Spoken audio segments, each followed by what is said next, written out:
Peringatan guys, apa yang saya bagi tips ni adalah dari hasil analisis saya tengok dari soalan 2012 sampai 2019 soalan SPM. So kalau tiba-tiba keluar apa pelik tu, tu maksudnya dia keluar dari normal punya kuasa soalan lah tajuk tu. Jadi insya-Allah tak jadi macam tu. So all the best. And kalau ada yang cikgu-cikgu lain bagi tips lain, tu kiranya macam additional untuk kamu. So setiap orang adalah dia punya cadangan masing-masing. So you guys boleh ambil yang mana yang you guys rasa nak ikut and menyenangkan kamu. Okay? Okay, so jom kita mulakan. Hai, Assalamualaikum. Hai, saya Teacher Shah. Jadi hari ni Alhamdulillah saya ada kesempatan nak buat video untuk bagi tips macam mana kita nak score A dalam maths. Sebab maths ni sayang sangat kalau you guys tak score A. So, since dia yang basic punya maths. Bukan saya cakap pasal maths. So kalau you tahu kaedah dia yang betul, macam mana nak target, so insyaAllah you guys boleh score A dalam maths. Yang penting sekarang kita kena study smart. Pilih apa yang penting dulu. Dahulukan apa yang penting dulu. Okay. And untuk video ni saya tak bagi tahu macam cara nak buat nota ke. Tak, saya tak bagi yang tu. Yang tu sepatutnya you guys dah ada nota. Macam saya ada sarankan kan, satu page buat dalam 8 ke 6 topik, and then tulis setiap tajuk tu, then letak apa kelemahan you, apa yang you nak improvekan lagi. So yang tu sepatutnya you dah ada. Sebab saranan saya selalunya dekat student saya, sebelum you guys nak start jawab latih to be, macam dalam exam yang real punya, you baca dulu nota and then you jawab soalan ikut masa set time supaya nanti you dapat tengok berapa lama you dah siapkan. And then lepas you dah siapkan, you mark, and then baru you tengok bila yang salah tu yang kelemahan you, tambah dekat topik yang you dah senaraikan tadi. Okay. So itu saranan yang selalu cakap dekat student saya lah. Jadi jom saya akan bagi tips macam mana kita nak score. Tips ni maybe you dah pernah dengar ataupun dia simple je. Cumanya kadang-kadang kita perlukan peringatan, ataupun kalau you belum tahu, Alhamdulillah manfaat kepada you. I hope at least I can help someone out there, student, untuk score maths. And so jom. Guys, macam yang saya cakap tadi, jom kita tengok tips. Ini adalah tips yang pertama, iaitu first, target markah. Kenapa kena target markah? Sebab kalau you tak target markah, macam mana you nak tahu you nak score grade apa? Okay, so make sure first tips, make sure target markah dulu. Apa-apa target, kita kena ada target, baru kita boleh capai target kita. Okay, so untuk yang first, ini adalah yang standard markah. Okay, so saya tak tahu kalau dia berubah ke apa. Macam contoh kalau graf naik, graf turun, kita tak tahu. Ini adalah standard markah. So kat sini nampak tak saya dah highlight kat sini, iaitu kita nak score A sekarang ni.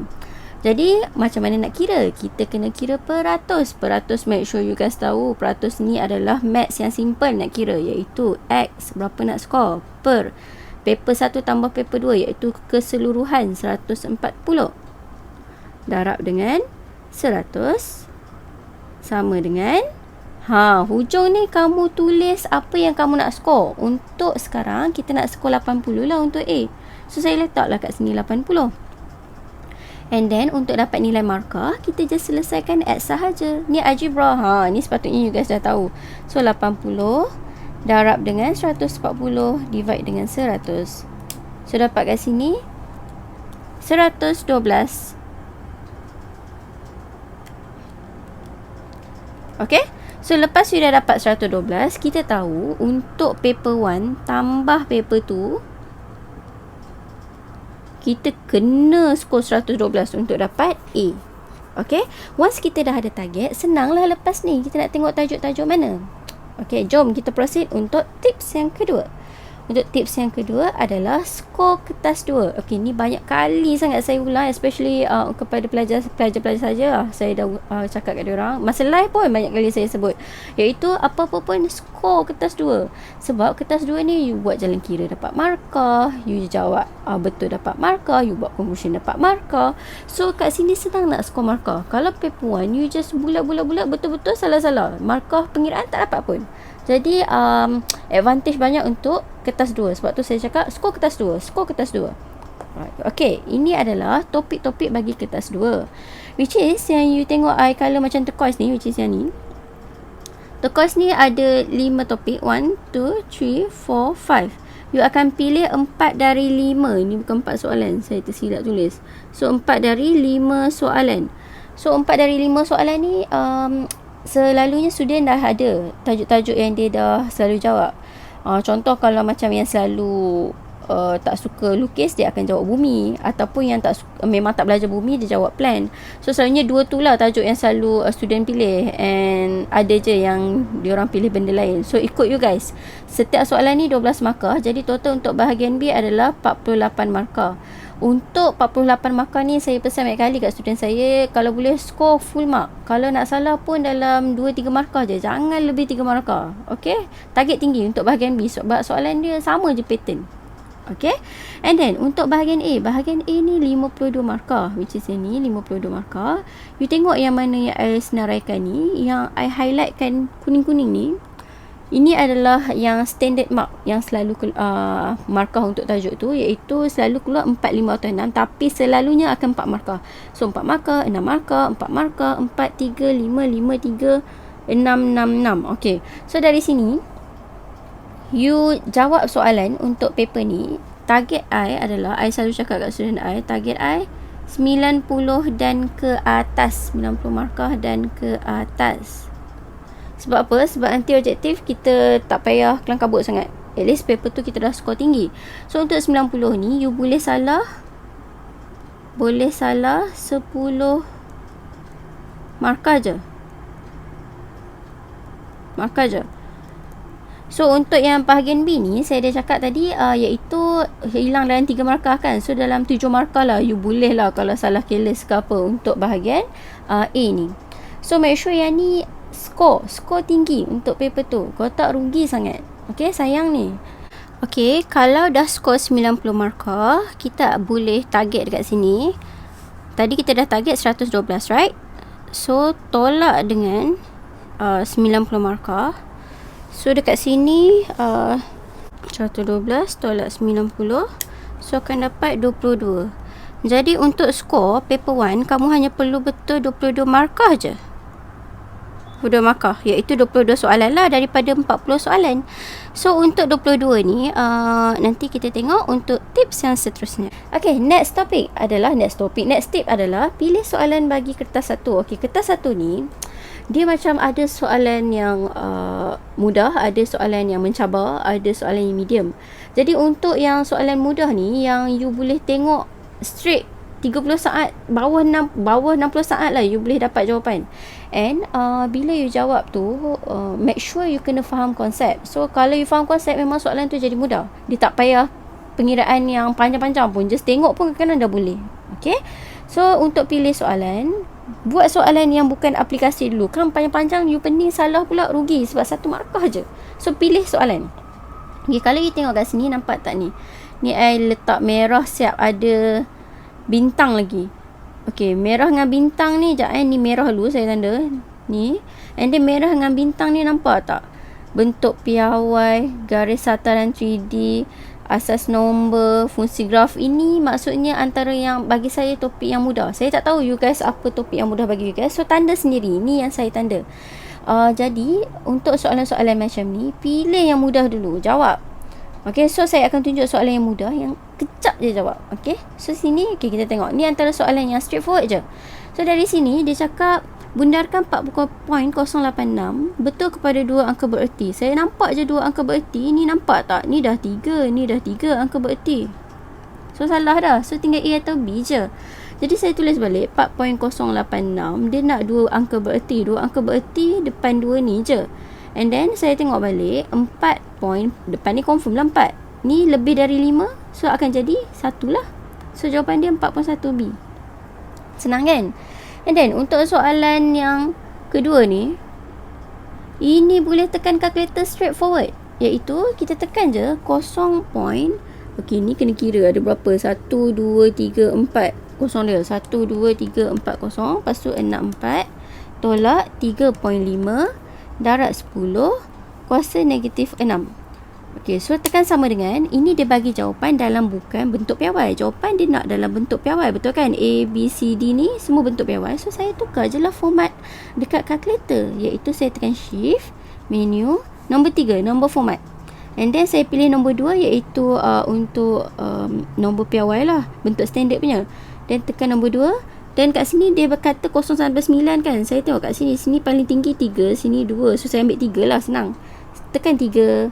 And then saya tekan sama dengan, nampak tak naik 6.05 darab 10 negatif 5. So jawapan dia A lah. Tengok kejap je.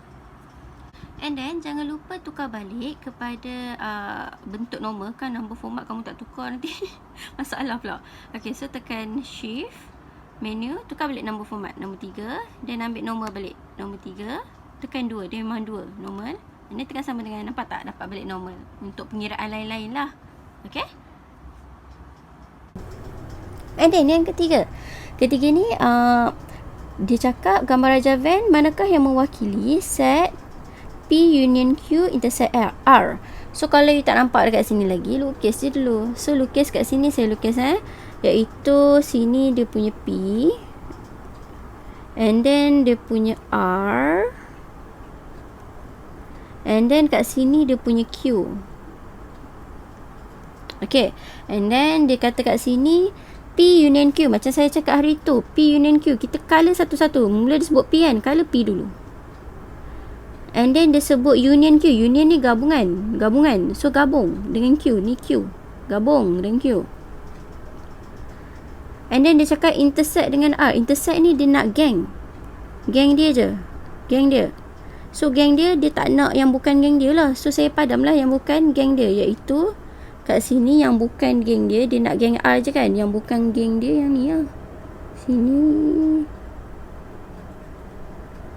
Okay, so ini adalah jawapan dia. Jadi kita tengok mana jawapan dia. B. So jawapan dia B. Nampak tak? Mudah je. And then untuk soalan nombor 4. Okay, nombor 4 ni kalau kamu tengok, dia cakap antara grafik yang manakah mewakili 2y tambah 4x sama dengan 3. So cara yang mudah adalah kita tahu ini adalah garis lurus. Kita akan buat y sama dengan mx plus c, betul kan? Dan saya akan susul lah balik ni. Sebab tu saya cakap kena faham konsep dan mudah. So dia jadi 2y sama dengan negatif 4x tambah 3. Dan saya nak jadikan y je kat depan seorang-seorang. So y sama dengan negatif 4/2x tambah 3/2. Dan negatif 4/2 adalah negatif 2x tambah 3/2. Jadi dekat sini nampak tak, dia punya gradient adalah negatif. Ni macam turun bukit.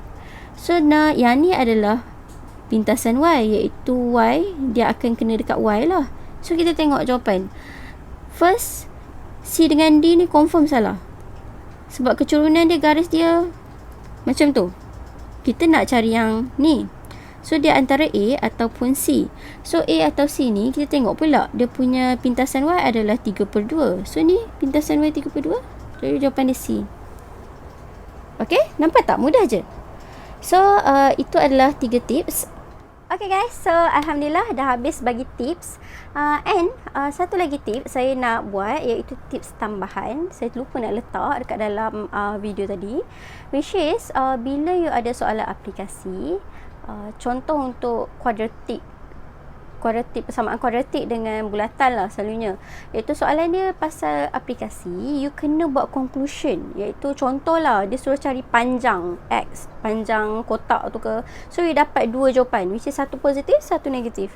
So make sure buat conclusion untuk soalan aplikasi macam ni, dia akan positif sebab panjang mana boleh negatif. Okay, so you kena ikut logik jugalah untuk ini. Ni yang tambahan. So make sure setiap kali you jawab soalan, garis jawapan yang mana you dah jawab tu. Saya takut ada orang dia kira tapi dia tak buat conclusion, dia tak jawab pun soalan tu. Okay, so ni untuk peringatan tambahan lah, tips tambahan. So sampai situ saja. And untuk video-video yang saya dah cover untuk online yang you nak rujuk, yang tadi senarai saya bagi tu kan, so you pilih mana tajuk you nak kuatkan. Kalau ada yang saya dah cover, you boleh tengok dekat senarai. Nanti saya letak kat komen senarai playlist yang saya dah cover untuk maths. Jadi hopefully boleh bantulah tajuk-tajuk tu. Okay, and kalau ada sebarang soalan, boleh komen dekat video-video yang ada persoalan tu lah. And then kat bawah komen ni, video ni kalau you guys nak komen, nak bagi suggestion ke apa-apa, boleh komen. Nanti insyaAllah I akan reply seorang-seorang. Okay, and last but not least, untuk semua pelajar-pelajar SPM yang bakal ambil SPM, Saya doakan you guys dapat skor yang terbaik. Just bagi yang terbaik, insyaAllah you akan dapat yang terbaik. Bagi saya yang penting you bagi effort yang terbaik supaya you tak menyesal nanti. So bagi yang terbaik, insyaAllah you dapat yang terbaik. And semoga result you guys dapat nanti okay, dapat yang terbaik lah. Especially untuk maths and maths for sure. Okay, sampai situ saja. Okay, bye. Assalamualaikum.